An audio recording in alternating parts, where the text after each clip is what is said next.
This channel does not promote any violent, harmful, or illegal activities. All content provided by this channel is meant for an educational purpose only. Panskura হাসপাতালে ত্রাস জাহির, সেই জাহিরের আরও কুকীর্তি পর্দাফাঁস। প্রতিবাদ করলে চাকরি খাওয়ার হুমকি দিত জাহির। অ্যাম্বুলেন্স দিয়ে ধাক্কা মেরে খুনের হুমকিও দিত হাসপাতালের ফ্যাসিলিটি ম্যানেজার। ঘুষি মেরে এক কর্মীর নাক মুখও ফাটিয়ে দেয় জাহির। ধর্ষণের অভিযোগে গ্রেফতার হতেই মুখ খুলছেন হাসপাতালের একের পর এক কর্মী। অভিযোগ পেলেও কোনো পদক্ষেপ করেননি সুপার। আমাদের মাইনে করে দিল হঠাৎ করে 10,000 থেকে 8,000। এবার আমি ওটার বিরুদ্ধে প্রতিবাদ জানাই।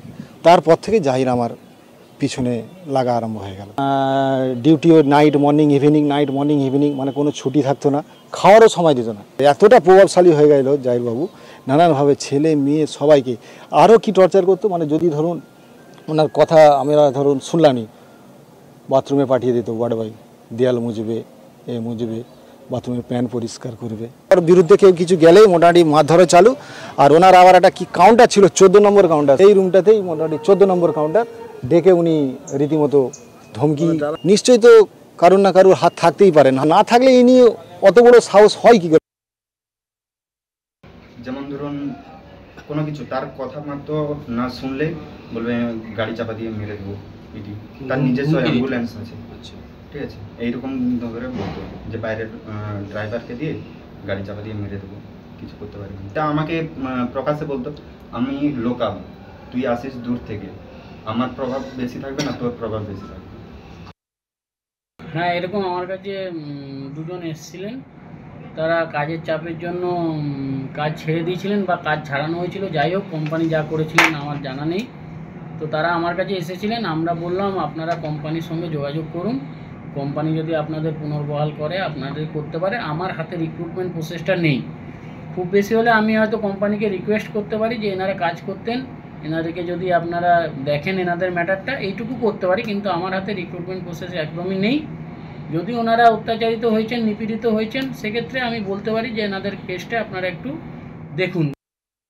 আর 4 নয়, আজ থেকে দেশজুড়ে জিএসটি দুটো স্ল্যাব, 5% আর 18%। এতদিন দেশজুড়ে 4টি জিএসটি স্ল্যাব ছিল, তার মধ্যে 12 এবং 28% স্ল্যাব দুটো উঠে গেল, যার ফলে আজকের পর থেকে অন্তত 175টা নিত্য প্রয়োজনীয় জিনিসের দাম খানিকটা কমবে, সাধারণ মানুষের সুরাহা হবে, এমনটাই মনে করা হচ্ছে। আপনাদের জানিয়ে রাখবো, বিমা এবং স্বাস্থ্য বিমার প্রিমিয়ামে আর কোনো জিএসটি থাকছে না, যার ফলে বিমার খরচও স্বাভাবিকভাবেই কমছে একাধিক কৃষিকাজে ব্যবহৃত সরঞ্জাম, ট্রাক্টর, কীটনাশক, সেচের সরঞ্জামের দামও, যার ফলে সবজির বাজারেও খানিকটা স্বস্তি মিলবে, এমনটাই আশা করা হচ্ছে।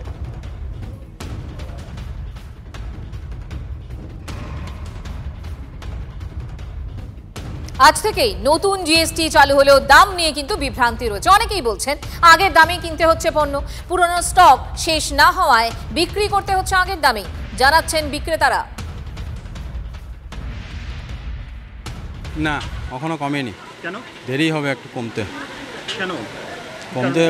ওদের মাল ঢুকবে, নতুন মাল ঢুকবে, তবে তো কমবে দামটা। এখন তো জিএসটি দিয়ে আমি মালটা কিনেছি, কোথার থেকে বিকবো? কম দামে জিনিস কি পাচ্ছেন? জিনিসের দাম কমেছে? না না, এখনো পর্যন্ত কই কমেনি তো। যা দামে কিনছিলাম সেই দামেই কিনছি। যে মালটা কেনা আছে ওই মালটা শেষ না হওয়া পর্যন্ত এখানে আমরা কম পাবো না। এখন তো আমাদের উপরওয়ালা যারা করবে তবে তো হবে দিতে পাবো। আগে স্টকের মাল শেষ করুক সব। কবে নাগাদ দাম কমতে পারে জিনিস? এই মাছটা বেরিয়ালে পর হচ্ছে পারে কমবে। এই মাছটা লোকের তো কেনা আছে মাল, সেগুলো বিক্রি হোক।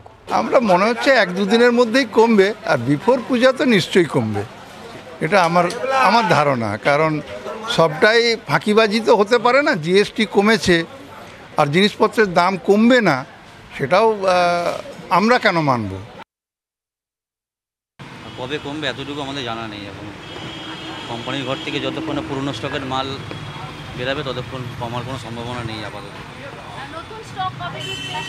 সেসব বিষয়ে আমাদের জানা নেই, পুরনো দামেই বেচতে হবে এখন পর্যন্ত। তাও এখনো পর্যন্ত বলতে পারছি না, তাও 10 দিন হোক, 12 দিন, পুরো মাঝখানে গিয়ে লিখতে পারে। টেট্রা প্যাকের দাম ওইগুলো তো এখনো আসেনি। আমার পুরনো স্টক যা ছিল শেষ হয়ে গেছে। এখন নতুন আসলে পারে তখন বুঝতে পারবো। কতদিন লাগতে পারে কিছু আইডিয়া আছে? ওটা মানে আপনার 2-1 দিনের ভিতরেই চলে আসবে, তখন বুঝতে পারবে।